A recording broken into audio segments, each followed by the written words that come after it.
Continuamos entonces.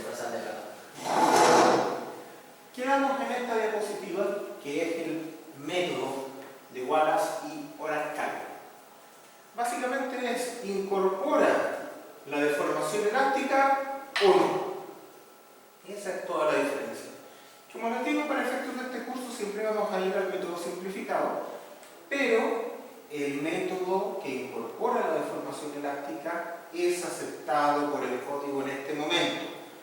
La gran diferencia entre ambos es que este necesita un parámetro más, que es la curvatura de fluencia, que puede ser obtenida de una manera muy simple de la curva momento-curvatura de la sección crítica para la compresión de diseño que estemos considerando. ¿Ya? Todo eso cuadra bien. Un problema importante, secundario, pero ya no de metodología, es que a pesar de que estas dos cosas, uno podría pensar que conducen a demandas de curvatura muy parecidas, en la práctica no lo hacen. Conducen a demandas de curvatura que en este caso son bastante menores que esta otra. Por lo tanto hay que tener ese cuidado. Después cuando nos metamos en los ejemplos, seguramente vamos a ver eso un poquito mejor. Bien, si yo ocupo el primer caso, ¿cierto?, donde yo tengo el delta U, bueno, siempre tengo el delta U para todos los casos, ¿cierto? Tengo el delta U, la demanda de deformación en el techo, y entonces podré despejar esta cuestión y llego a que la demanda de curvatura en la sección crítica vale esto. Bueno, todas esas cosas las voy a tener. Y en el método simplificado, básicamente lo mismo. A partir de la demanda de deformación en el techo, que la conozco, por equivalencia muy simple llego a que la demanda de curvatura en la sección crítica es esta. Claro, bastante más simple. Pero ojo, no les estoy diciendo que ocupen este porque sea notablemente más simple, sino más bien porque es más conservador respecto a ese resultado. ¿Ya? Esa es la gran diferencia. Veamos, dice, ¿cuándo confinar y cuándo no? Bueno, tenemos aquí un muro rectangular, un muro simple. Tiene elementos de borde, ¿cierto? Como les comenté antes, esto siempre tiene una armadura de repartición uniforme y en las cabezas tiene elementos de borde. Elementos no necesariamente especiales. Cuando hablamos de elementos especiales de borde, estamos hablando de elementos que requieren las cabezas para estar confinadas. Cuando no se requiere confinamiento, igual ocupamos elementos de borde, pero no son elementos especiales. Bien, ¿cuál es el asunto? Cuando yo tengo una sección, aquí está la sección, entonces ahora aplico el diagrama, ¿cierto?, de deformaciones que me conduce a la compresión, ¿cierto?, y capacidad de giro que yo ando buscando. Acuérdense siempre que yo voy a tener aquí ya no un PU, MU. El MU se murió, el peso U todavía existe. Entonces tengo un peso U, tengo una compresión y tengo que girar esto hasta llegar al delta U, perdón, hasta llegar al phi sub U. Ese es el objetivo, ¿ya? El phi sub U sin que esta cosa se rompa. En general, ¿cierto? Aquí yo estoy aplicando el phi y me podría conducir a algo como esto. Uno dice, bueno, para el lado de las tracciones no me importa mucho, las armaduras fluyen en general. Para el lado de las compresiones tengo un eje neutro, conocido, que digamos E, y aquí se produce la deformación unitaria del hormigón máxima. ¿Por qué tenemos aquí algunos valores intermedios? Este ECU, si es menor o igual al 3 por 1000, yo no necesito confinamiento. Si es mayor al 3 por 1000, yo necesito confinamiento. Pero no necesito confinamiento en todo el eje neutro. Porque claro, el eje neutro va desde el punto en que tengo las mayores deformaciones hasta las deformaciones cero. Y evidentemente cuando tengo deformaciones cero, no tengo nada que confinar. Entonces, ojo acá. Lo primero, si el epsilon CU es mayor que 3 por 1000, tengo que confinar. Si es mayor que el 8 por 1000, ya ya ni con confinamiento me da, así que esta cuestión está mala. O sea, el epsilon C1 puede ir entre 0 y 8 por 1000, solo que porque está sobre el 3 por 1000 necesito confinamiento. ¿Y hasta dónde confino? Bueno, por regla de 3, ¿cierto? Hasta un epsilon L, que es un epsilon límite. Yo necesito el confinamiento en todos los hormigones que tengan una deformación unitaria. Para la condición de phi sub u, demanda de curvatura última que venía del delta u, ¿cierto? Que sean mayor que el 3 por 1000. O sea, básicamente ese epsilon L es 3 por 1000. Yo tengo que confinar todo lo que esté por sobre el 3 por 1000 hasta el borde. Entonces, esto depende de las condiciones a las cuales yo estoy sometido por esta deformación. Podría ser un elemento, ¿cierto? Acá, especial de confinamiento, y vamos a hablar de elemento especial de confinamiento cuando yo tengo el 3 por 1000 por acá y esto en el borde está entre el 3 y el 8. Ahí hago un elemento especial de confinamiento. Y tengo que confinar, ¿cierto? Todo este pedacito que se está llamando C sub C, que es el eje neutro confinado, ¿ya? Hacia acá, porque esa es la zona que está sobre el 3 por 1000 y es la única zona que necesito confinar, nada más. Entonces, me devuelvo un poco. Para calcular el equilibrio, el P sub U ya lo tengo, el MU ya no existe, porque lo que tengo ahora es una demanda de curvatura última, phi sub U. Al aplicar esa demanda de curvatura con la carga axial P sub U, voy a llegar a un diagrama de deformaciones como este. Tratemos de entender un poquito las ecuaciones que hay al lado. ¿Qué dice? Epsilon C será igual a phi sub U por C. Claro, obvio, ¿cierto? Epsilon C U de acá será phi sub U por C. Ya, es fácil esa cuestión.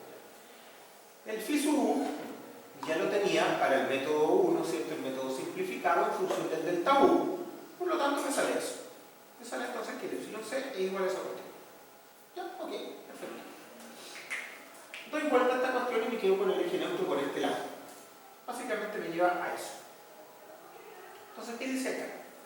Supongamos que el epsilon C en el borde llega al 3 por 1000.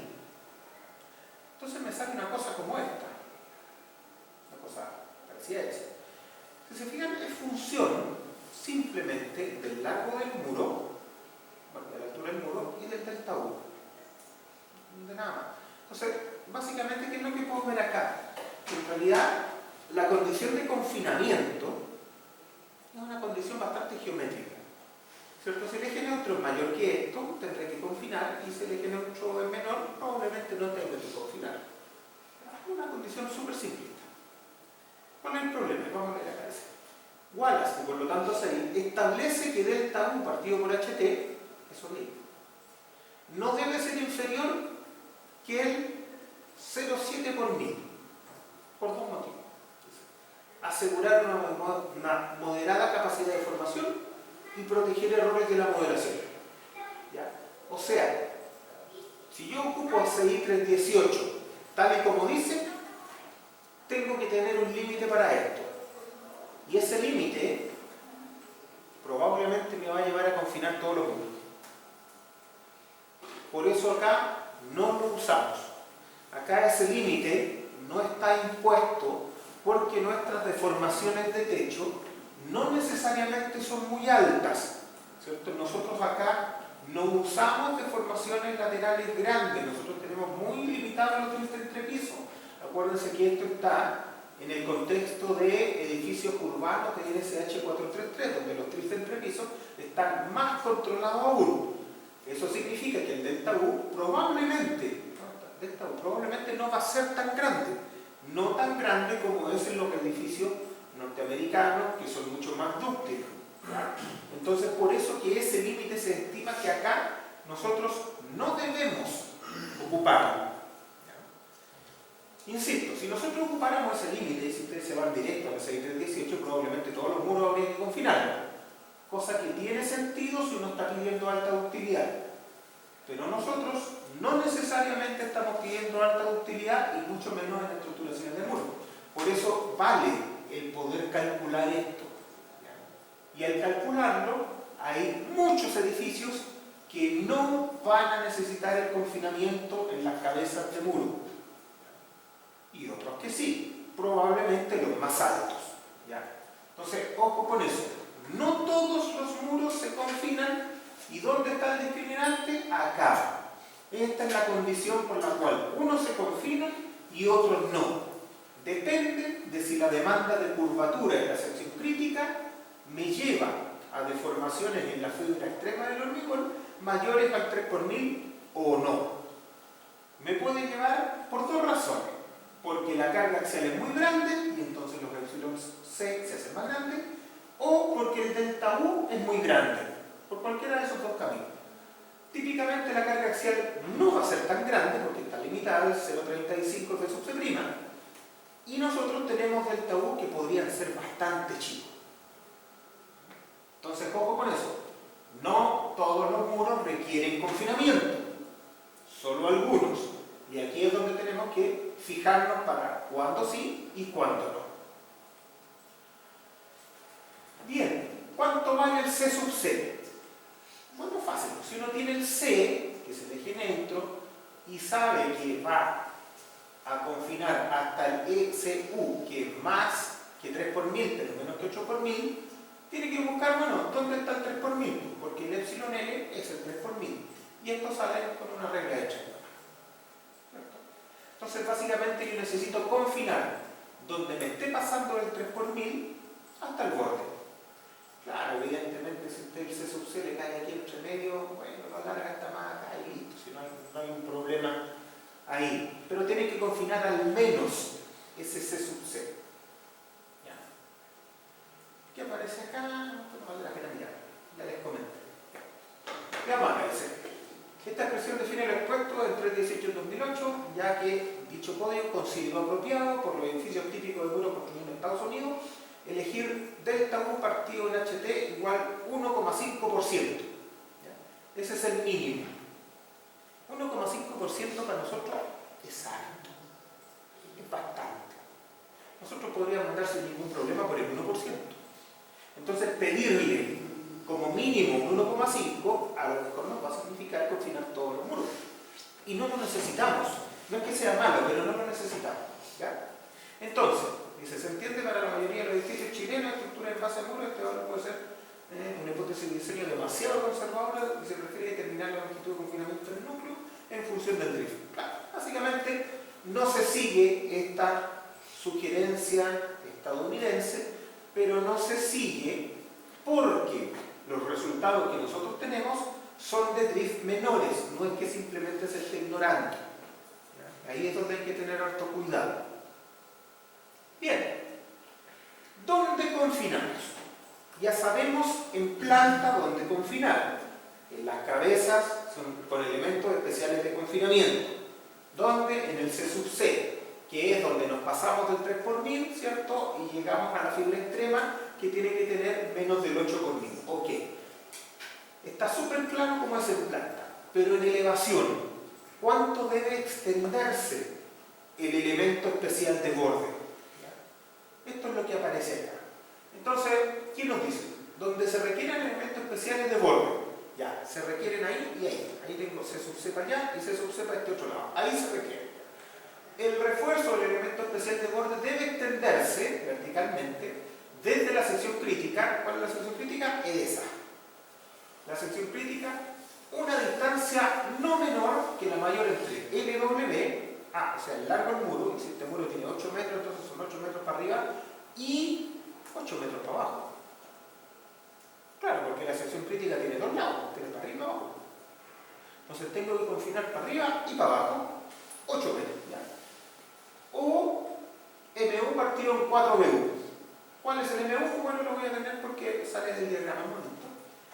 Y el 4BU presupone una distribución de momentos de esta forma. ¿Qué tan buena será esa suposición? Bueno, parece que es bastante adecuada en una amplia cantidad de casos. ¿Ya? Pero bueno, dice, no menor que la mayor entre ambas. O sea, como sea, tenemos una longitud de rótula plástica que es igual al largo del muro, para arriba y para abajo. Y eso es harto. Pueden ser varios pisos. Entonces, ojo, de ahí para arriba, probablemente el elemento de borde pueda ir disminuyendo, ¿cierto? De ahí para arriba, probablemente aquí necesite anclar esta barra a su longitud de anclaje correspondiente y el elemento de borde puede pasar de elemento especial a elemento simple, elemento no especial, de borde, ¿cierto? Y ahí va acomodándose hacia arriba. Recordemos que hacia arriba probablemente el muro tenga la misma sección, pero la carga axial va disminuyendo, por lo tanto, si disminuye la carga axial, su capacidad de giro va aumentando, pero además la demanda de giro va disminuyendo. Por eso es que nos importa tanto la sección crítica. Aquí donde la cosa va a tener problemas. Bien, las armaduras de confinamiento deben cumplir con los requerimientos de columna. Listo. O sea, básicamente aquí, en la zona C sub C, usted tiene que ponerle una columna confinada. Y listo. Y se acabó el problema. Tan simple y tan complejo como eso.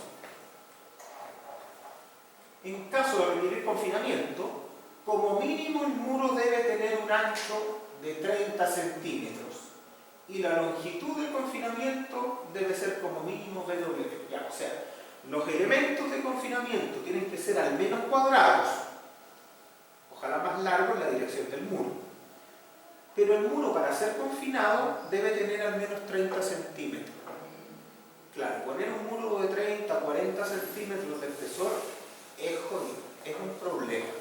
Eso quita espacio en el estacionamiento, en el primer piso, o donde sea que yo ponga un muro de esas características, va a quitar espacio, va a molestar. ¿Cierto? Los muros típicos no llegan a 30, los muros típicos andan por los 20, incluso quizá un poquito menos.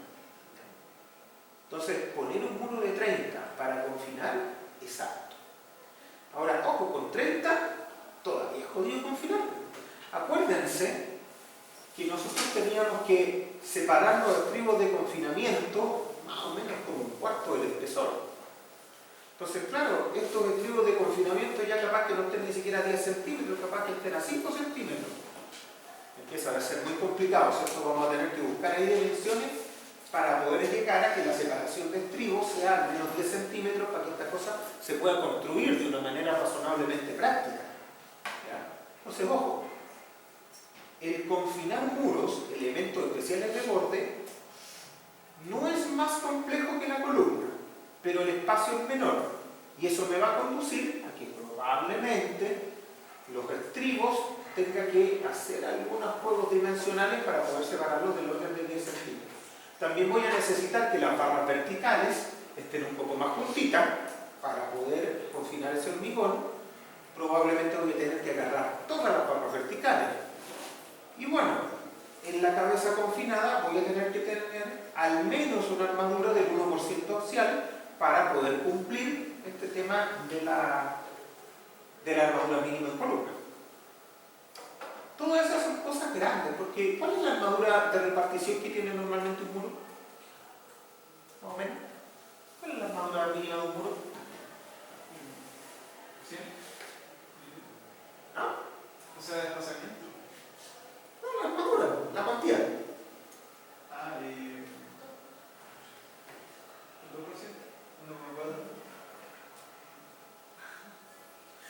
No, una cuantía, a ver, los muros sísmicos en general andan con cuantías del 2 por 1000, 2,5 por 1000, más o menos.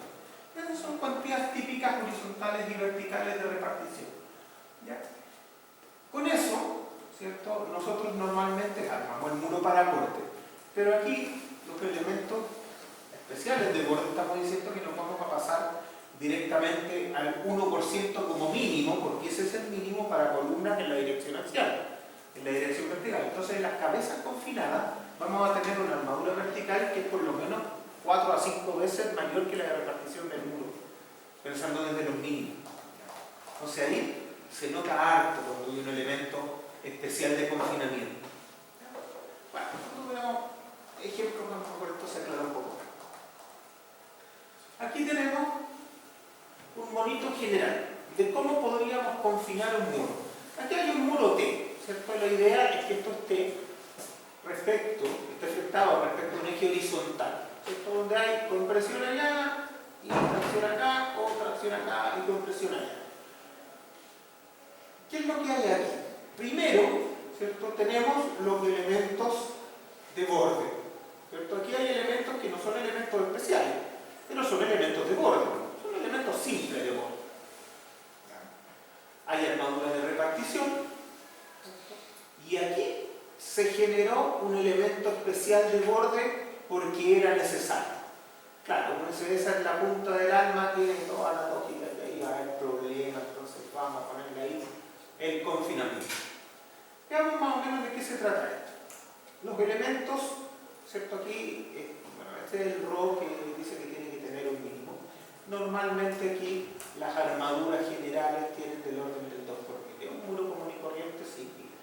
Los elementos especiales, perdón, los elementos simples de borde también tienen un mínimo, ¿ya? Y se los dan por acá. Yo les recomiendo en general estos elementos de borde de todas maneras andar del orden del 1%. Ojalá no bajarse mucho por ahí. Son 4 fierros, ¿cierto? Con sus respectivos estribos.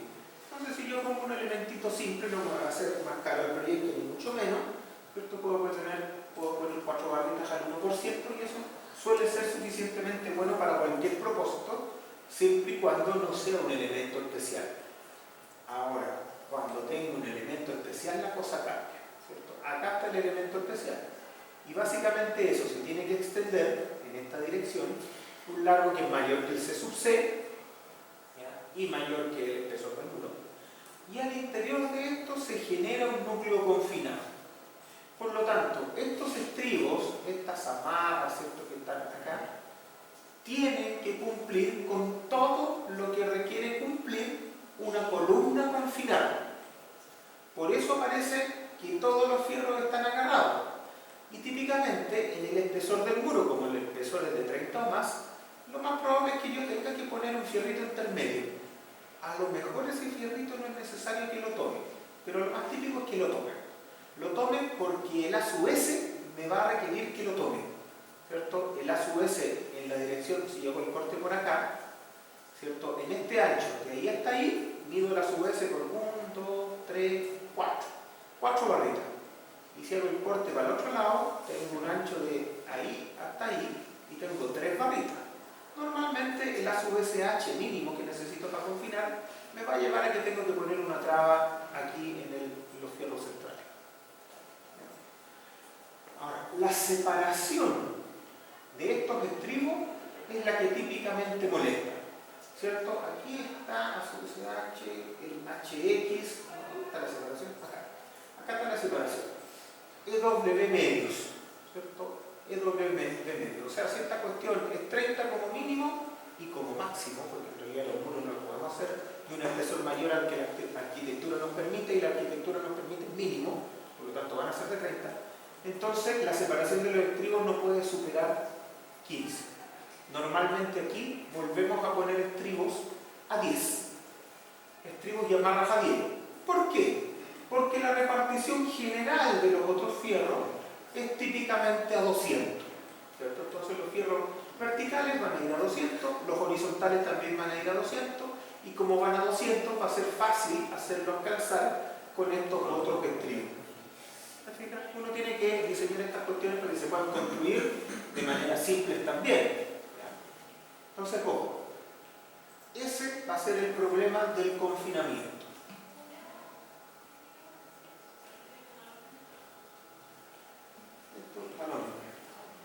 Comportamiento de diseño de muros de corte.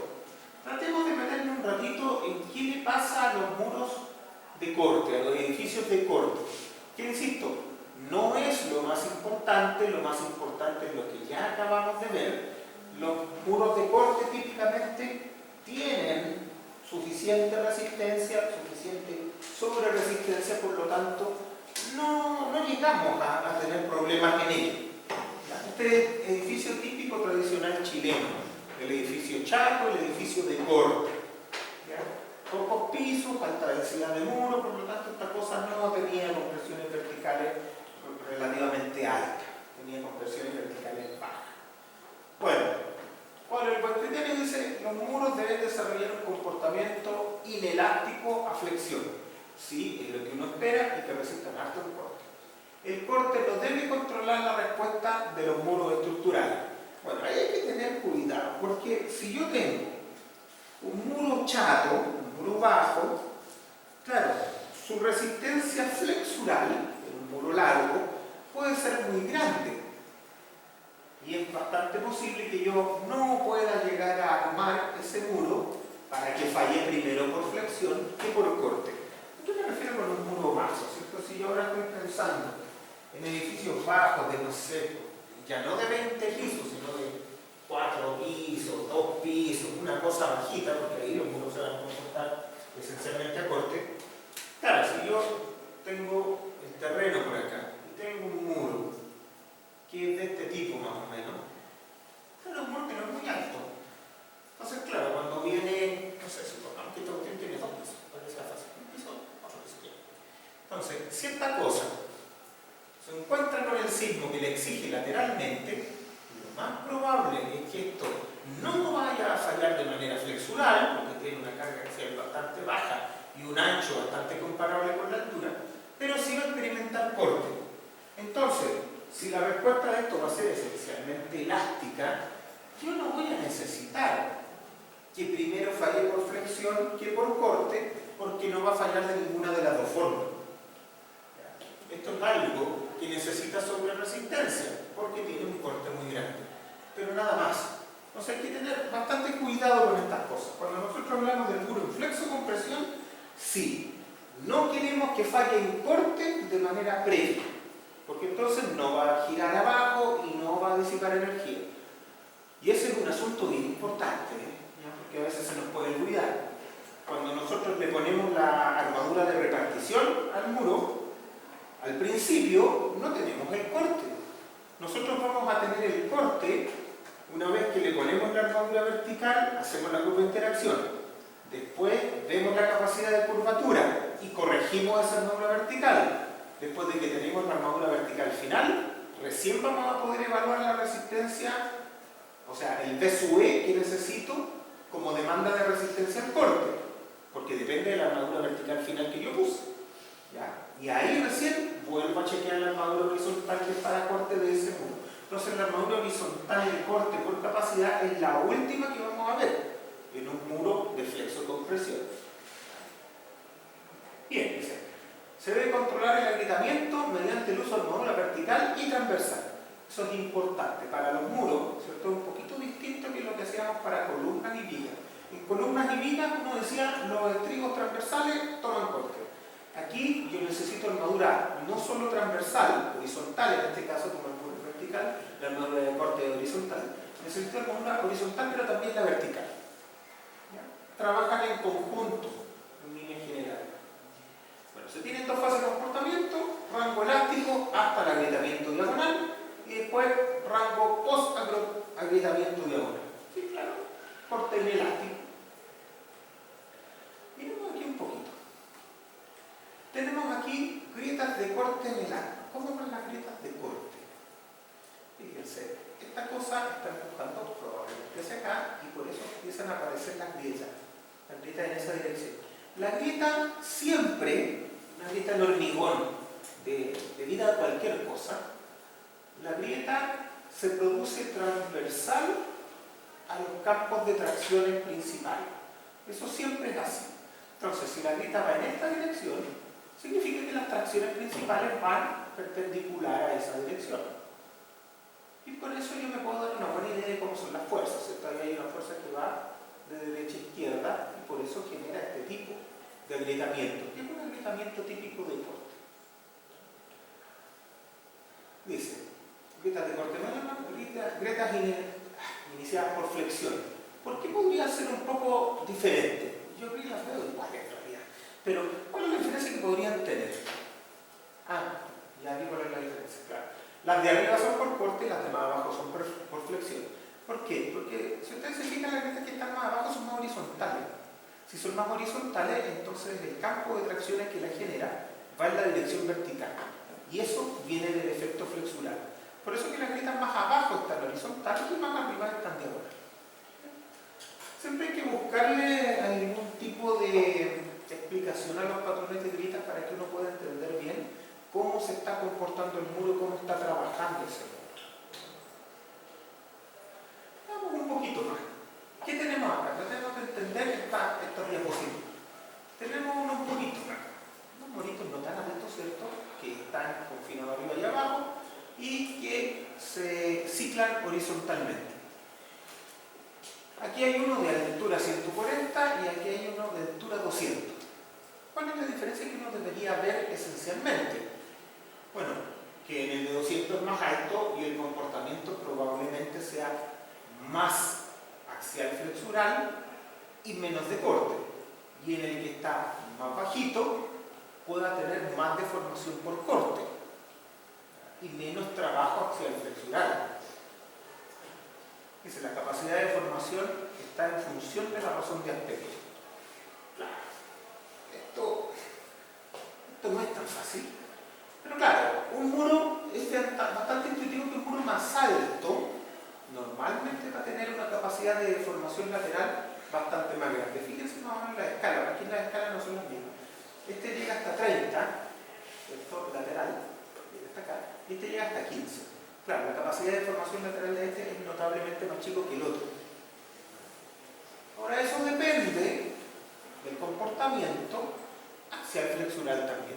Un muro que es muy alto tiene un elemento en general que es muy alto, tiende a ser esbelto respecto a su tamaño horizontal, y eso significa que sus deformaciones por cortes son secundarias o son de segundo orden respecto a sus deformaciones por curvatura, que es lo que vimos en el muro por flexo-compresión.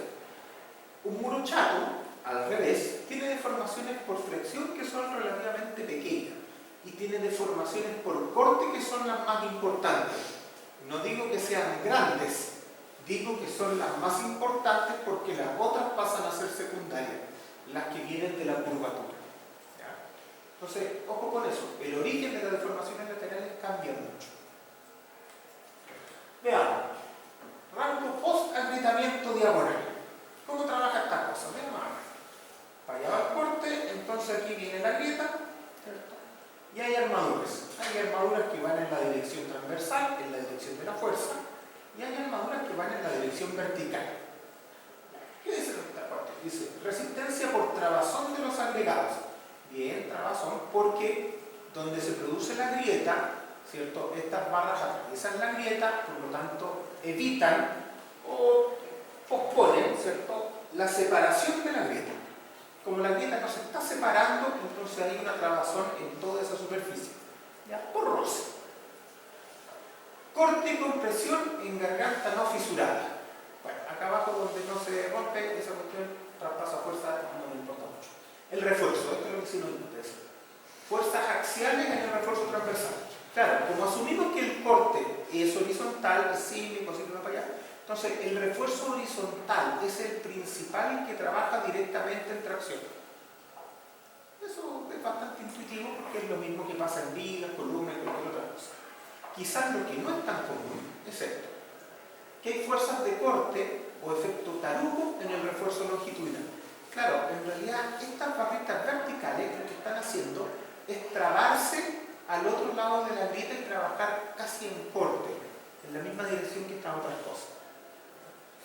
Ahora, ese efecto, claro, uno dirá, no es ni parecido al de las barras horizontales. No, no es ni parecido, pero tiende a ser una muy buena idea que la cuantía vertical o las barras verticales tengan alguna relación con las horizontales. ¿A qué me refiero con eso? Las verticales en general nosotros las vamos a usar en la curva de interacción para dar capacidad axial flexural al muro. Para eso las vamos a necesitar algo. Y las barras horizontales las vamos a usar esencialmente para corte. Entonces, uno dirá, en principio, son para distintas cosas. No tienen por qué tener una relación entre ellas. ¿Ya? Pero en la práctica lo que uno hace es tratar de que tengan una cierta relación entre ellas. Por ejemplo, si las armaduras verticales, voy a inventar aquí, me sale grande, me sale un Fi 12 a 20. yo voy a tratar que la horizontal no me salga un phi 8 a 20. Voy a tratar de que se parezca a la vertical, a lo mejor voy a tratar de que sea phi 12 también, con un diferente espaciamiento, quizás, pero voy a tratar de que se parezca. Tengo que tener una relación entre ambas direcciones para que estas cosas funcionen relativamente bien. En la práctica se usa mucho mallas que van en las dos direcciones con el mismo fierro y el mismo espaciamiento. Eso no siempre es bueno, no siempre es lo mejor, no siempre es lo necesario, pero sí que tenga algún tipo de relación entre la armadura vertical y horizontal. A lo mejor si las armaduras verticales me están saliendo demasiado grandes, lo que tengo que hacer es un elemento de confinamiento de borde más grande, más potente, para rebajar un poco en el alma del muro. Si las ramas horizontales me están saliendo demasiado grandes, a lo mejor es que el muro tiene una capacidad de flexión demasiado grande. No lo sé, todas estas cosas vienen de un equilibrio. Entonces, si me salen cosas raras, lo más probable es que haya resuelto otro problema de una manera rara. Por ejemplo, si uno le da demasiada resistencia flexural al muro, indirectamente lo que estoy haciendo es subir la demanda de corte. Entonces ahí también se me puede producir un desequilibrio. Entonces, ojo, las armaduras verticales y horizontales ojalá tengan una cierta relación, aunque en líneas generales van a venir de distintos orígenes. Sigamos viendo. Modo de falla frágil por corte. Siempre se habla de que la falla por corte es frágil en hormigón. Eso se debe esencialmente a que los mecanismos por fluencia han mostrado tener una capacidad de formación no tan grande. Ese es el objetivo, perdón, esa es la razón de que se considere que esto es frágil. Nosotros veíamos en acero, cuando teníamos problemas en el alma, no necesariamente la falla era frágil, porque el alma podía fluir en corte. De hecho, habían algunas estructuraciones, como el marco de momento excéntrico, que a través de la fluencia en corte de la zona de link generaba una ductilidad súper alta. Ahora, eso en hormigón no se usa mucho. En hormigón se establece que las fallas de corte son fallas no deseadas, son frágiles, por lo tanto siempre se cubren, o cuando yo las quiero evitar, las cubro por diseño por capacidad. Eso queda un poco, dice, la falla frágil por corte, dice, pasa en muros bajos con bajas cuantías de acero transversal.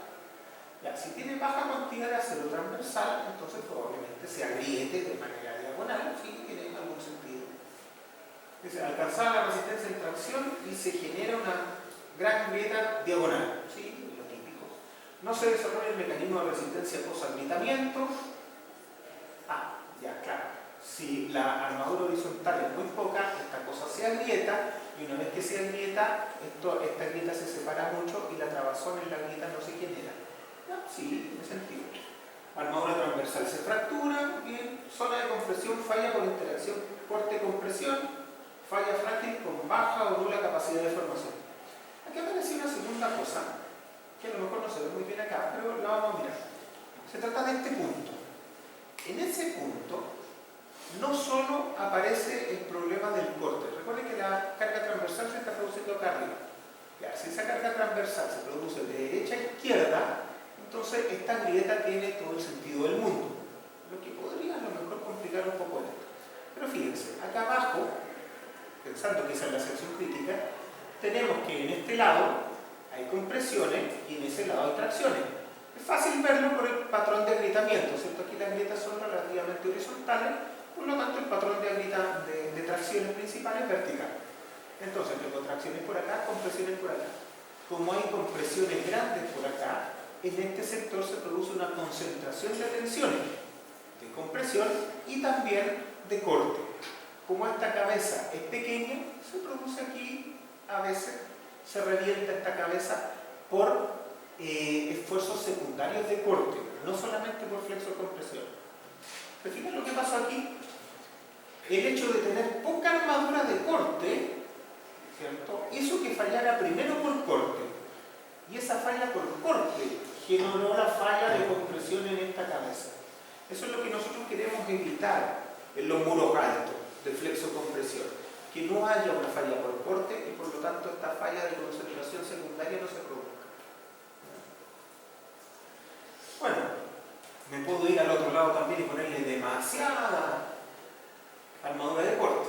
Fíjense acá, modo de falla, falla por tensión diagonal. Ya, bueno, esta es la típica falla porque es el muro más esbelto y con mayor cuantía de acero transversal. Y ahora tengo harta cuantía transversal, ok, ahora se produce un patrón, si se fijan, de agrietamiento distribuido. Me va a devolver muy diferente a esto. Esta es una grieta concentrada de baja armadura transversal. Este es un patrón de fisuración distribuido porque el muro tiene alta armadura transversal. Es distinto, no se concentra la grieta. Y se desarrolla el mecanismo de resistencia post-agrietamiento. Claro, como aquí tengo harta armadura, aquí las grietas sí generan trabazón. El refuerzo limita el ancho de la grieta, claro, por eso se produce el derribo. A medida que aumenta la deformación, se generan diversas grietas diagonales. Claro, hay un patrón grande de deformación y de agrietamiento. Abajo igual está llegando al patrón de flexo-compresión, porque las grietas se ven más horizontales. Bien. Armadura transversal fluye, desarrolla un leve comportamiento plástico con deformaciones en el rango no lineal. Bien. Finalmente se abre demasiado la grieta, las barras transversales se fracturan y eventualmente la zona en compresión. Claro, aquí no necesariamente se mueve el tiro la falla la zona en compresión, pero podría ser una falla secundaria cuando las barras horizontales empiecen a fracturarse, porque eso se empieza a parecer a un muro con baja cuantía. Ok. Conclusión, póngale más barra, pero no tanta. Modo de falla por compresión diagonal. Y aquí ya nos fuimos por otro lado. Aquí ya esta cuestión se murió directamente. ¿Cierto? Esto es con mucha cuantía transversal. Claro, como tengo mucha cuantía transversal, esta cosa empieza a aguantar mucha flexocompresión también. Y esa flexocompresión hace que las tracciones por acá, que se tienen que compensar con las compresiones por acá, puedan ser muy exigentes para este sector. Y por eso se produce este tipo de fallas. Se fijan que aquí hay alta compresión. Por eso se produce el desprendimiento del recubrimiento. El desprendimiento del recubrimiento es un indicador muy bueno de deformaciones altas, porque el hormigón, ¿cierto? Teóricamente se empieza a romper al 3 por 1000. En la vida real se empieza a romper como al 4 por 1000. Pero, de todas maneras, sabemos que en esa zona se produjeron deformaciones suficientemente grandes, 4 por 1000, para que se perdiera el recubrimiento. Por eso se salió de ese sector. Eso significa que aquí hay compresiones altas que quizás no se habían esperado. Eso me muestra bastante este sector. Resaltar eso es muy importante. Modo de falla de muros bajos.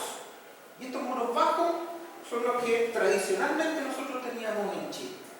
Muros que eran, como es que les digo allá, de edificios bajos que trabajaban esencialmente en corte. Entonces el momento partido por BD, ¿cierto? B, que es el corte, y D, la altura útil del muro, ¿cierto? Menor que 0,5. O sea, muy bajo. Entonces, grieta diagonal no atraviesa todo el alma, sino que solo una esquina del muro. Armadura longitudinal participa en el mecanismo resistente post-agrietamiento. Aquí hay un tema que no sé si lo tengo en la diapositiva siguiente, pero se lo voy a conversar de todas formas. Siempre en los muros se presupone que la grieta a 45 grados moviliza toda la armadura de corte. Y eso funciona re bien en los edificios altos ricos, pero no necesariamente funciona en nuestro edificio. Cuando nosotros tenemos, por ejemplo, muritos que son muy largos, voy a dibujar un muro así, y las losas, voy a dibujar aquí las losas. Tenemos muros que son relativamente largos comparados con el entrepiso. Bueno, eso de ahí está viendo el sector superior del muro. Pero aquí, ¿qué pasa? Uno dice, mira, el muro está enfierrado al corte en esa dirección. En esa dirección. Y siempre se está suponiendo que la grieta de corte funciona a 45 grados. O sea, básicamente así, en todo el ancho del muro. Entonces, en realidad uno dice, ¿cuáles son las armaduras que se movilizan? Se movilizan el D del muro, ¿cierto? Pero pensando que es para arriba porque es 45 grados. Entonces, todas esas armaduras fluyen a través de esa grieta. Pero eso no siempre es verdad. ¿Ya? Porque pensamos nomás aquí de una manera bastante simplista. Para que esta grieta se pueda producir, tiene que atravesar la losa. La losa, ¿cierto?, que es otro diafragma, tiene una resistencia de corte bastante potente, por lo tanto es poco probable que esto pase por ahí. Entonces, pensando un poquito más, si ese muro va a fallar en corte, es altamente probable que no atraviese la grieta por arriba, ¿cierto? Es probable también que esa grieta pueda ser así. ¿Qué grieta tiene más resistencia? ¿Esa o esa? Ahí en el mono, la roja, tiene la mitad de resistencia que la de arriba, pensando solo en la armadura que moviliza. Entonces, ¿cuál será la que se produce? Típicamente la de abajo. Entonces, ahí es donde hay que tener algunos cuidados. Cuando tengo muros muy grandes y tengo losas que son losas importantes, bien armadas, a lo mejor es una mala idea pensar que la grieta puede abarcar varios pisos. Ahora, claro, si este muro es más corto y evidentemente la grieta llega arriba o un poquito más arriba, yo me puedo quedar tranquilo. Pero cuando tengo un muro de 6 metros, pensar que va a modificar, va a movilizar todas las armaduras de corte hasta arriba puede ser un error. Aquí hay que hacer algunas evaluaciones un poquito mejor. Siempre es bueno y casi siempre es fácil dibujar la grieta y ver cuántas barras están pasando por la grieta. Claro, porque cuando usted dice, ¿cuántas barras son? Ya, son el D. O sea, de aquí hasta acá. Lectura útil dividida en el espaciamiento de las barras. Ya llega el número de barras. Sí, pero eso supone que la grieta está a 45 grados y en realidad ese D, usted lo está metiendo para arriba. Dividido en el espaciamiento de las barras, le da esa barra, pero también está movilizando barras que usted no tiene adentro de la grieta. Entonces, no está de más que yo pueda dibujar la grieta que probablemente se va a producir y ver cuántas barras la atraviesan, para ver cuánto puede movilizar de forma fácil. ¿Se acuerdan el muro, las fotos de los muros que yo les presenté al principio de la clase? Las grietas estaban debajo de la losa y en ningún caso atravesaban la losa, porque no es razonable. Lo vimos en la foto. Entonces, cuidado con ese tipo de cosas. En estos muros se pueden dar ese tipo de problemas de vez en cuando. Parámetros influyentes, la esbeltez. El mecanismo de falla del muro está relacionado con la esbeltez que tenga. Claro, sí. Compresión. Dice, la presencia de compresión axial produce un aumento en la resistencia al agrietamiento diagonal y a la resistencia al corte de un muro. Ojo, no lo confundamos. Sí, le pongo más carga axial y resiste más corte, pero resiste menos flexocompresión. Entonces, cuidado con eso. ¿Ya? No vayamos a interpretar que la presencia de compresión es beneficioso para el muro. No, me aumenta la resistencia en corte, pero no es que eso me vaya a convenir en todos los casos. Mejora el efecto de trabazón y agranda la zona de compresión de la zona más solicitada. ¿Sí? De todas maneras, el efecto de la carga de compresión tiende a disminuir la capacidad de formación particular. Ya, eso. Entonces, ojo, la compresión, como en cualquier elemento, viga, columna, lo que sea, en los muros también va a aumentar la resistencia al corte. Pero no quiero que eso signifique verlo como una ventaja, porque en general la compresión en los muros significa aproximarme a la falla en flexocompresión, por lo tanto yo me quiero salir de él. Bien, refuerzo transversal y refuerzo longitudinal. Refuerzo transversal es el horizontal en los muros, ¿cierto? Los muros largos se miden en el horizontal, el alto se mide en vertical. Por lo tanto, el refuerzo transversal va a ser armadura horizontal y el refuerzo longitudinal va a ser vertical. Aquí siempre hay confusión, por eso se lo voy a anotar. Dice, transversal, solo es efectivo después del agrietamiento diagonal. Claro, ahí empiezan a trabajar las armaduras. Por lo tanto, en elementos que yo por alguna razón no quiero que se agrieten, no puedo movilizar las armaduras de corte. Por ejemplo, elementos o estructuras con contención de líquido, ¿cierto? O que tengan que ser totalmente impermeables, probablemente voy a tener que controlar el espesor, y esto ya no es muy difícil, pero probablemente voy a tener que controlar el espesor para que resista todo el esfuerzo de corte sin necesidad de pedir ayuda a la armadura. ¿Ya? Cuidado con esa cosa. Aporta resistencia al corte a través del trabajo axial, claro, son horizontales. Limita el ancho de las grietas diagonales, por lo que aporta en el desarrollo de la resistencia por trabazón y de corte en las barras longitudinales. Ok, trabazón por la rugosidad que hay al interior de la grieta y el efecto tarugo que vimos, que son las barras verticales que están atravesando la grieta. Bien. Aunque su contribución a la resistencia puede no ser tan significativa, es importante para dotar al muro de capacidad de deformación. Ya. O sea, la armadura horizontal también le entrega capacidad de deformación al muro, aunque no es tan relevante. Claro, porque si se deforman las barras, se está deformando el muro. Bien. Un aumento excesivo de la cantidad de refuerzo transversal puede generar o inducir una falla frágil por compresión diagonal. Que lo vimos en su momento, ¿cierto? Esta cosa en las cabezas de compresión de abajo, las mismas grietas hacen que la concentración de carga vertical sea muy grande y eso puede contribuir a reventar el muro. Ahora, esto no es tan común porque nosotros nos alejamos mucho de los máximos de armadura de corte al armar los muros. Es bien raro tener un muro cercano a la armadura máxima de corte, como que no pasa. Refuerzo longitudinal, el vertical, dice, aporta la resistencia del corte a través de su efecto tarugo. Aporta, pero normalmente ese efecto no está cuantificado en las ecuaciones. Limita el ancho de las grietas diagonales, por lo que aporta el desarrollo de la resistencia por trabazón, eso sí. La cuantía de refuerzo longitudinal define la posición de la línea neutra y por lo tanto define el tamaño de la cabeza de compresión en donde el muro resiste a través de corte directo. Ojo, esto significa que las armaduras verticales me generan la curva de interacción, ¿cierto?, de flexo-compresión, y eso es lo que genera la cabeza de compresión. ¿Ya? Aquí ya empezamos a meternos en un muro de flexo-compresión. Requerimiento.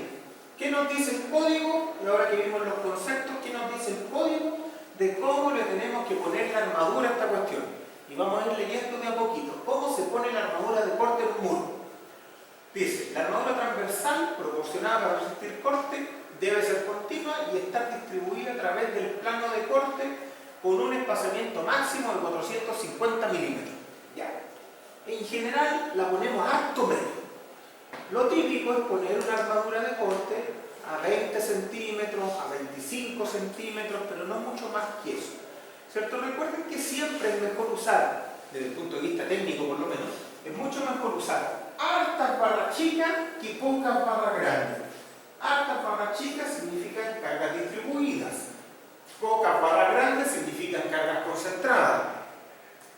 Cargas distribuidas significan, o barras chicas, significan longitudes de anclaje chiquititas. Por lo tanto, las armaduras tienden a poder usarse bastante más. Armaduras grandes, barras grandes, necesitan longitudes de anclaje más grandes. Por lo tanto, sirven en menos espacio. ¿Ya? Ahora, entre esas dos cosas tiene que haber un equilibrio. ¿Ya? No vamos a poner barras de 8 cada 5 centímetros. Típicamente las armaduras de muros van a 20 centímetros o 25 centímetros. Rara vez van fuera de eso. ¿Podrían ir a otro espaciamiento? Podría ser, pero no es lo típico. El refuerzo debe estar empalmado según los criterios del PALME de barra de tracción. Todo muro sismorresistente debe tener dos capas de refuerzo longitudinal y refuerzo transversal, las que deben satisfacer. Ya. O sea, primero, dos capas, una en cada cara. O sea, típicamente el muro va a tener un espesor importante, porque en un muro de 10 centímetros no meto dos capas, en un muro de 15 quizás ya podría ser, ¿ya? Pero va a tener un espesor ya un poco más importante el muro sí. Dice, una capa debe proveer al menos la mitad y no más de 2/3 de la armadura total, y la otra capa el resto. Típicamente las dos capas son iguales. Para armadura de corte al menos, para armadura de flexión podría haber otra condición. Pero para armadura de corte, normalmente las dos capas son exactamente iguales. Es muy raro que eso sea de otra forma. Ya, se debe disponer como mínimo una cantidad transversal y longitudinal del 2,5 por 1000. decir esta armadura según tanto, sí, todo eso. Lo más común es que este sea el mínimo, 2,5 por mil, en las dos direcciones. Ahora, dependiendo si el muro es de flexo-compresión, lo más probable es que esos valores suban. No en las dos direcciones, pero sí al menos en una de las direcciones, dependiendo de los esfuerzos que requiera el muro. Procedimiento de diseño. ¿Cómo le doy armadura de corte al muro? Ya, el phi de n tiene que ser mayor que el P sub u. Ya, en líneas generales sí, pero cuidado con eso. Cuidado de dónde viene ese P sub u. Dice, el phi vale 0,6 cuando la demanda de corte provenga del análisis estructural. Ya, o sea, si estoy hablando de que ese P sub u viene de las cargas reducidas y es un edificio de corte, bueno, le voy a poner un phi de 0,6. Y voy a usar un phi de 0,75 cuando la demanda de corte venga de un diseño por capacidad, ¿cierto? O sea, en el muro de flexo-compresión voy a poder usar un phi de 0,75. Y en el muro de corte, que no va a fallar por flexo-compresión, sino por corte directo, voy a tener que usar un phi de 0,6. Esa es la gran diferencia. Entonces, el muro de flexo-compresión, 0,75. ¿Cómo se calcula el B sub n? Tiene una parte de B sub C y una parte de B sub S. A diferencia de las líneas de las columnas, donde el B sub C con ciertas condiciones lo eliminábamos, aquí siempre lo consideramos. B sub C siempre está. ¿Y cuál es el B sub S? Dice A sub CB, Rho T, F y ya, está diciendo, ¿cierto?, que la armadura transversal está fluyendo. ¿Y cuál es el área? El A sub CD. Ya, y ahí es donde hay que tener cuidado. El A sub CD sería el área de hormigón en la que está trabajando el robo. Entonces, fíjate, entonces tendría que buscar el área vertical que corresponda. Y en esos dos casos bien distintas. Ya. Limita la resistencia nominal al corte como se indica. O sea, el BN tiene un límite. Y aquí es donde hay que tener cuidado. Las normas, ¿cierto?, nos ponen límites para que no hagamos tonteras.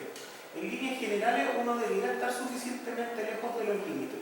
Sobre todo de los límites máximos, ¿cierto? Aquí dice el P sub n no puede superar estos valores. Ya, y si estoy cerca de esos valores, tengo que entender que entonces me falta muro. Le falta hormigón al muro, le falta tamaño al muro. Ya, le estoy poniendo demasiada armadura y me estoy saliendo de la zona que normalmente esta cosa funciona relativamente bien.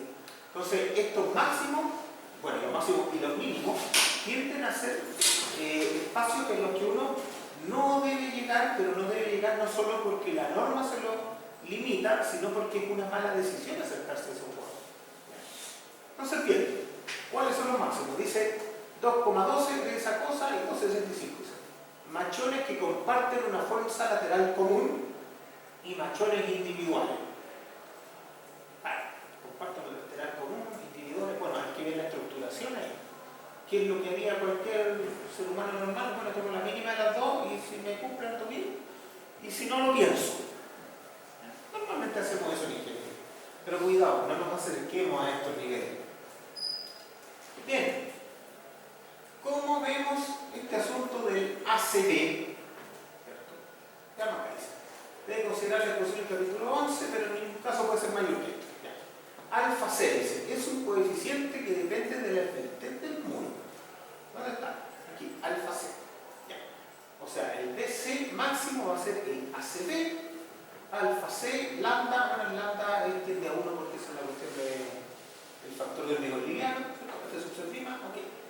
Entonces, ¿cuánto ha sido normalmente el alfa C para ti? De 0,53, ¿cierto? Y aquí puede subir de 0,53, puede subir hasta 0,8. ¿Y en qué condiciones? Digamos, dice H partido en LW. Ya, cuando el muro es bien alto, entonces voy para acá, tiende a 0,53. Cuando el muro es bien bajo, entonces voy para acá. O sea, el muro chato, que resiste en alto corte, puedo llegar hasta 0,8, pero ahí no lo necesito. Claro, los muros chicos van a tener alta resistencia al corte y poca demanda, y ahí van a resistir más, pero no me importa.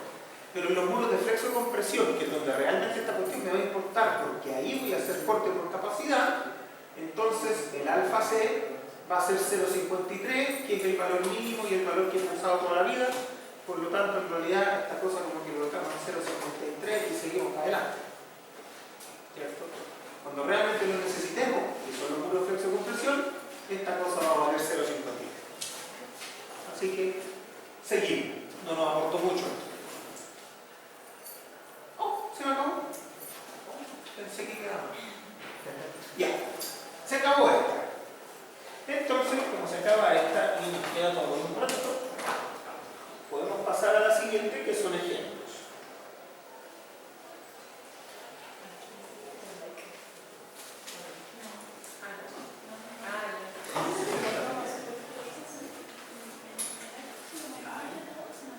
Ya.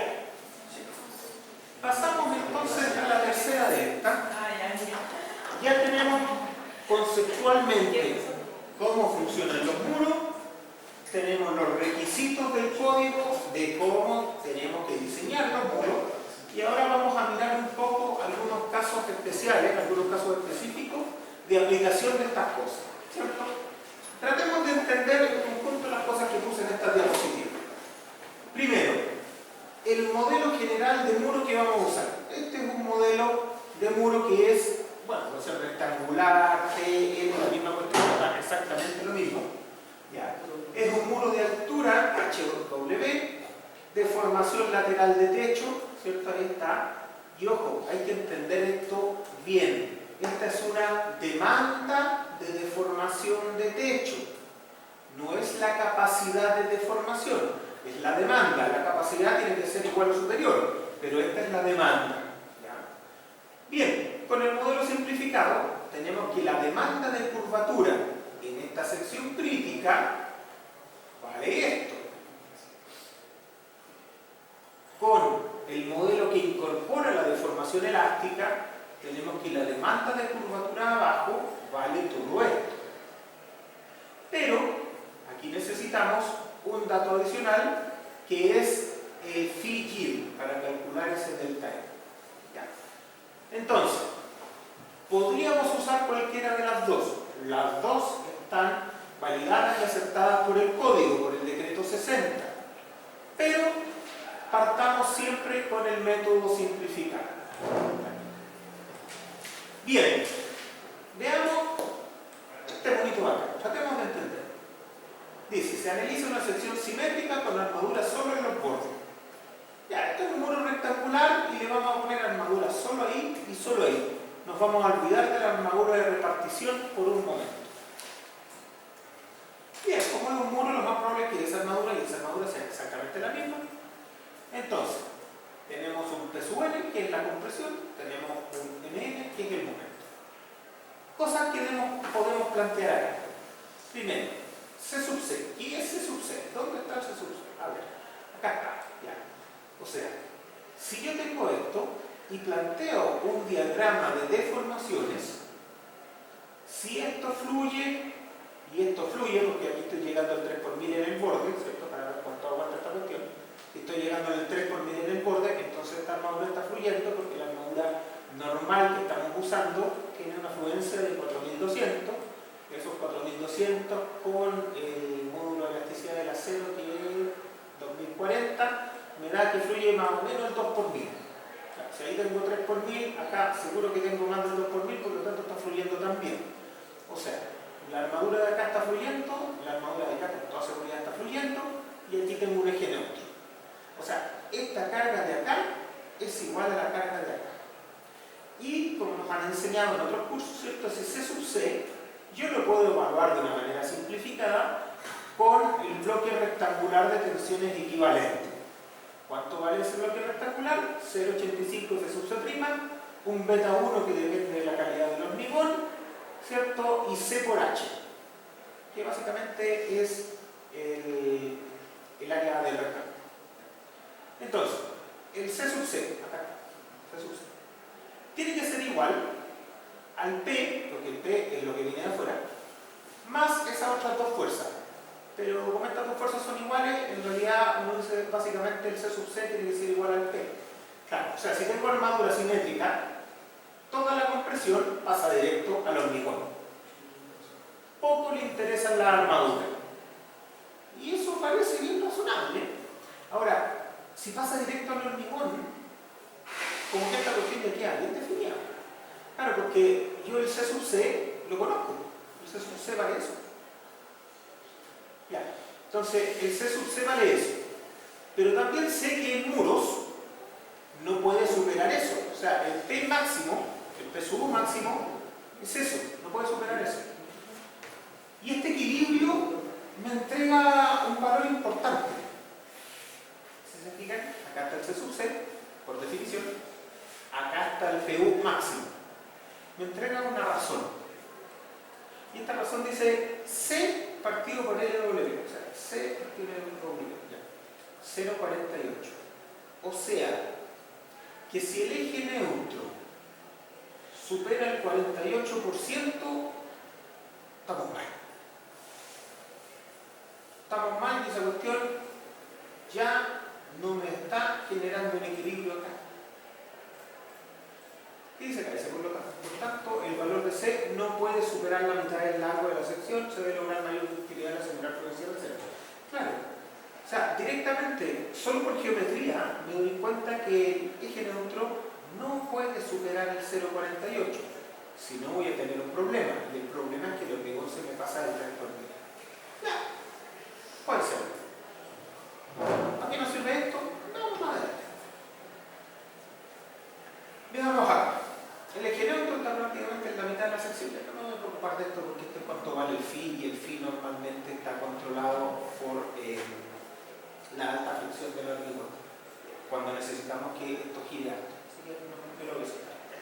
Pero dice, entonces, dado un acortamiento máximo del hormigón, puede obtenerse la curva última y asociarla a un drift de techo máximo. Interpretemos esa cuestión. Ya. Yo sabía que tenía un C, ahí está el C, y ahí está el punto del eje neutro. Por lo tanto, tengo un phi asociado. Entonces, si yo quiero darle más capacidad de giro, no voy a tener un aumento importante de la capacidad de compresión del hormigón, por lo tanto puedo girar respecto a ese mismo punto. Entonces, si giro respecto a ese mismo punto, este 3 por 1000 puede ir aumentando. En particular, puede aumentar hasta el valor máximo de hormigón confinado que me permita el código.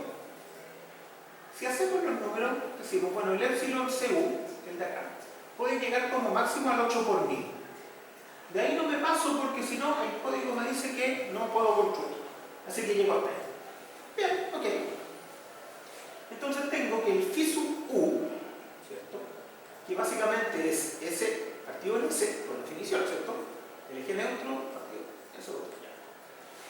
Y sale aquí que tengo el 8 por 1000 y abajo tengo el eje neutro relativamente conocido. Entonces aquí dice que la demanda última es equivalente a decir 0.01, ya, este es el 1,7% partido por LW. Ya, esto todavía mejor no me sirve tanto, pero dice, a modo de simplificación, se asume que el eje neutro se mantiene constante, sigue lo mismo. Por tanto, se tiene ya el θ u, el giro, la rotación, la rotación en el sector bajo, es el phi sub u, y le estoy buscando, aplicado a toda la longitud de rótula plástica. La longitud de rótula plástica está definida como LW menos, como la mitad del largo del hilo. Está definida de esa manera. Entonces, si aquí tengo el phi u de allá y tengo el LP de acá, me aparece esto. Y con eso tengo una relación que empieza a ser importante. ¿Se fijan? Dice la rotación abajo, que la rotación es como el drift del trepiso promedio. ¿Ya? Es igual a delta U partido en H. Claro. Y eso es un 0,8 por 1000. Ya. Esto es bien importante, ¿eh? Yo sé que estas cosas hacen que uno se pierda, pero esto es bien importante y lo vamos a comentar un poco. La demanda de giro, que cumple expresión de carga axial y deformación última del hormigón. O sea, ¿qué quiere decir esto? Que si yo estoy comprimiendo el hormigón al 0,35, el F sub C', no voy a poder lograr un giro abajo, una rotación mayor que el 0,8 por mil. Eso es lo que está diciendo acá. Claro, con unas simplificaciones por acá, pero está diciendo que yo no puedo pasarme del 0,8 por mil, 0,83 por mil. ¡Qué bajito! ¿Cómo interpreto eso? Si yo necesito darlo del ACI, por ejemplo, el ACI decía que como mínimo tengo que proveer un 1,5%, que es como el doble de esta cuestión, porque es 0,83 por mil. El ACI me pedía un 1,5%. Eso quiere decir que no lo puedo lograr con una carga axial del 0,35 F sub C', que tendría que bajar la carga axial para poder llegar a ese nivel de rotación. Pero acá en Chile yo podría tener una demanda de rotación igual o menor que esto. Si mi demanda de rotación es igual a menor que esto, la podría lograr con el 0,35 de F sub C'. Si mi demanda de rotación, puro rectangular, ¿cierto? Con la simétrica, si mi demanda de rotación es mayor que esto, entonces necesito bajar la carga axial porque no va a dar. De ahí empiezan a salir estos números mágicos que son bastante útiles cuando uno está diseñando. Ahora esto también uno lo podría graficar y llegar a este tipo de criterios por otros caminos. Pero con esto ya estamos llegando a algo bastante útil. Es decir, oye, ¿cuánto serán los drifts de entrepiso o la deformación promedio que tiene un edificio? ¿Andará bien con el 0,8 por mil? ¿No estará más cercano al 1%? Bueno, a lo mejor anda por ahí. Lo que sabemos es que si le queremos pedir un 2% en el techo, cosa que seguramente no vamos a llegar con edificios chilenos, pero si le quisiéramos pedir un 2%, no hay forma que podamos lograr eso con una carga del 0,35 F sub C. Es una cosa por otra. Mayor capacidad de giro la voy a lograr con menor carga axial. Ese es el asunto. Con menor carga axial porcentual. Sigamos viendo estas cosas. A ver qué sale así. Para una sección con armadura simétrica, claro, es lo que estábamos viendo. Conocido el giro en la base, la rotación en la base, esto que básicamente es la deformación del techo partido por la altura, es el drift promedio. Se puede estimar la carga última, PU, para cumplir el 8 por mil. Claro, porque esto, yo llegué a que si la rotación es mayor que el 0,83 por mil, entonces no puedo llegar a la carga axial del 0,35. Pero si vamos para atrás, ¿cierto? Si yo ahora ocupo esto como punto de partida, el epsilon CU, puedo retroceder hasta la carga axial máxima que puedo generar en ese muro. Lo mismo pero para atrás. Entonces, vamos a esta ecuación. Aquí decía, este es el método 1. La demanda de curvatura se define de esa manera. Ahí tengo el 8 por mil. Entonces, agarramos esta ecuación. Decimos, bueno, el C, ¿cierto? Es el curvatura última. ¿Cuánto vale la curvatura última? Lo mismo de arriba. ¿Cuánto vale el epsilon CU? 8 por mil. Entonces aquí tenemos una relación para el C, que todavía no nos lleva al P1. Dice, por ejemplo, si la demanda de deformación en el techo es el 1%, ya, sabemos que no nos va a dar eso con el 0,35 F sub C', porque ya lo vimos, ¿cierto? Con el 0,35 F sub C' no puedo superar el 0,83 por mil. Ya, entonces aquí lo sabemos. Entonces, donde C es igual a esto, ahí está el 1%. Entonces, P sub U vale eso. Por lo tanto, P sub U, ¿cierto? Aquí reemplazo nomás el C allá. Pongo el C. Y me sale entonces que el PU está limitado no al 0,35, sino al 0,28 de F sub C'. Para poder llegar a ese nivel de deformación. Ojo, esto supone que las armaduras están concentradas en los extremos y que son simétricas. La verdad es que rápidamente esto se va y funciona para todo. Pero funciona para muros simétricos, para muros rectangulares. No funciona para el muro T y no funciona para el muro L, que en realidad nos molesta porque es el que nos lleva a problemas. Pero sí, esto nos da hasta información conceptual. Nos deja súper claro de que la carga axial en un muro es lo que condiciona la capacidad de giro que pueda tener. Desde ese punto de vista, es lo primero que hay que controlar. Entonces sepamos que si bien el código me dice muros sísmicos de flexo-compresión, no voy a jugar con más de 0,35 F sub C', ese valor sigue siendo alto si yo lo que quiero es lograr curvaturas relativamente grandes. Y ojo que el 1% no es grande, para nada. A lo mejor nosotros acá podemos llegar a valores menos que el 1%, pero 1% no es grande. Valores grandes que usan más los gringos del orden del 2%. Y ustedes se dan cuenta inmediatamente que el 2% me va a requerir un nivel de carga axial notablemente más chico. ¿Cómo funcionan los confinamientos? Bueno, ya les mostré uno hace un rato, pero básicamente así, ya no me acuerdo que me robó este mono, ¿dice por ahí? No, no dice por ahí. Bueno, esto es bastante típico. Si se fijan, acá tenemos cabezas de compresión y tiene fierritos separados, dice 15 centímetros. Claro, 15 centímetros es más o menos lo común.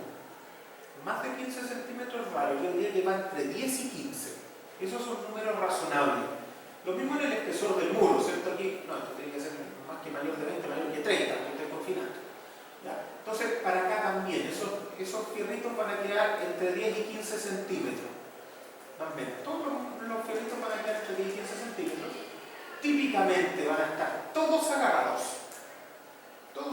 con tramas y estribo perimetral. Eso es lo más común. ¿Ya? Como ustedes saben, las columnas permiten que si ese fierrito y este de acá está a menos de 35, entonces yo pueda no afirmar el del medio. En muros eso no se usa, agarramos todos los fierros, eso es lo más común. Las cabezas de muros tienden a tener, del muro de flexo-compresión, tienden a tener elementos especiales de borde. Estos tienden a aparecer en los extremos de los muros. En los encuentros del muro, es raro que aparezcan los elementos confinados especiales. Aquí están dibujados los elementos confinados especiales, ¿ya? Pero aquí no es tan común que aparezcan. ¿Ya? Aquí en los extremos es súper común. Aquí en los encuentros no es común. En los encuentros ponemos elementos de borde normales, pero no elementos especiales. ¿Ya? Ahora, si les toca poner elementos especiales, aquí hay formas en que eso se puede resolver también, pero no es lo más común. Ejemplo, el más fácil, muro rectangular. Dice, cálculo de línea neutra, giro unitario, deformación máxima. Ya, tengo un muro de 5.2 metros, 30 centímetros de espesor. G25 a 0,6342, bueno, es 630. Sección rectangular, armadura simétrica, tiene un peso U de 0,35 F sub C'. Y altura 35 metros. Ok. Va a tener esta armadura, 6 Fi 25 y 6 Fi 25. Estamos obviando la armadura de repartición pensando que esta armadura de los extremos es mucho más grande que la otra. La verdad es que en 5,2 metros de despreciar la armadura de repartición puede ser mucho, obvio. Es un supuesto muy malo, pero no importa, vamos a hacerlo igual. Entonces, tengo armadura en los extremos. Como tengo armadura en los extremos y el muro rectangular, esto se parece mucho al ejemplo que ya resolvimos. Entonces, desde ya sabemos que esta cuestión, con esta carga axial, no va a poder girar más que un 0,83 por mil. ¿Cierto? No puede más. Ya eso está resuelto. Solo con las dimensiones del muro. Veamos entonces, por numerito, le ponemos el 0,35 F sub C' y me da 1092 toneladas. Ok, 1092 toneladas comprime. Hacemos el primer equilibrio para llegar aquí al 3 por 1000. ¿Qué me sale del equilibrio? Dice C sub P, P más el TS menos el CS, esta cuestión tiende a 0. La transferencia va a 0, claro, tiende a 0 ya. Profundidad de la línea neutra.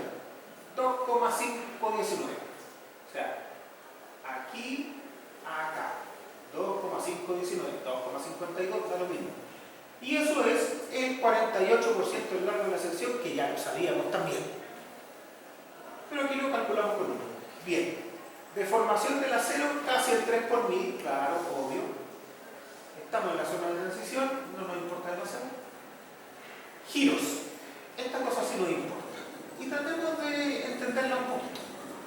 Tratemos de entender aquí a ver qué dicen estos números. Dicen ya. ¿Cuál es el giro en la sección? E sub C, cuando va a ser un 3 por 1000, y este es, perdón, esa es la curvatura, y este es el eje neutro. Entonces, si el phi es igual a eso o menos, esta cosa genera un 3 por 1000. O sea, si la demanda de curvatura fuera igual o menor que eso, esto no necesita confinamiento. Fácil. Giro unitario de fluencia. Aquí, cuando empieza a fluir el acero, tiene que fluir acá. En realidad no sirve para nada. Giro unitario último, 8 por 1000.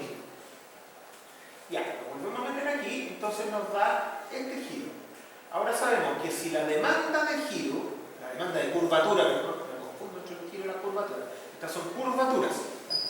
Si la demanda de curvatura es menor que esto y mayor que eso, necesito confinar, pero puedo resolver.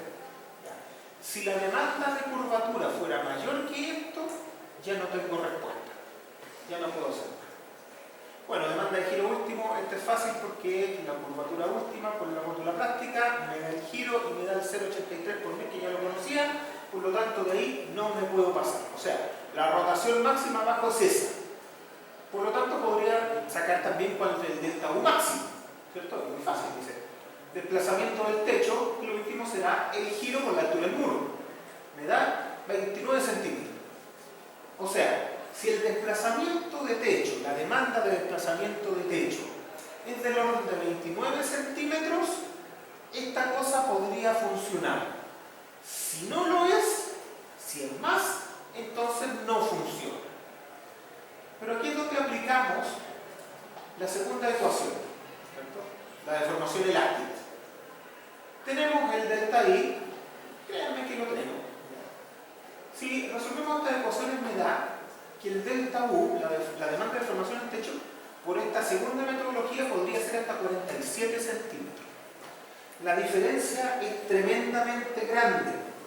Por eso aquí yo les sugiero quedarse con este en la medida que lo puedan proveer.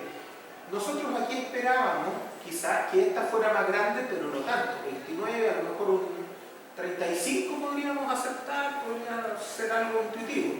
Pero 47 contra 29 es tremenda diferencia, es muchísima. Y el riesgo que hay aquí es grande. Entonces, ojo con esto.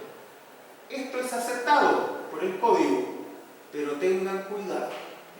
Yo sugiero quedarse con este siempre que se pueda y solamente pasarse a este cuando sea absolutamente necesario y con todo el cuidado posible.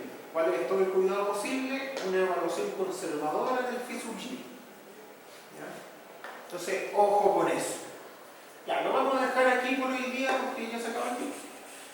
Así que eso. El miércoles no hay ayudantía, pero les vamos a grabar un video y el jueves hay prueba. ¿Ya? Así que vengan a la prueba. Y entra hasta la semana pasada, incluyendo la ayudantía que no hemos subido todavía. ¿Ya? También entra, si quieren. Eso, pues. Nos vemos.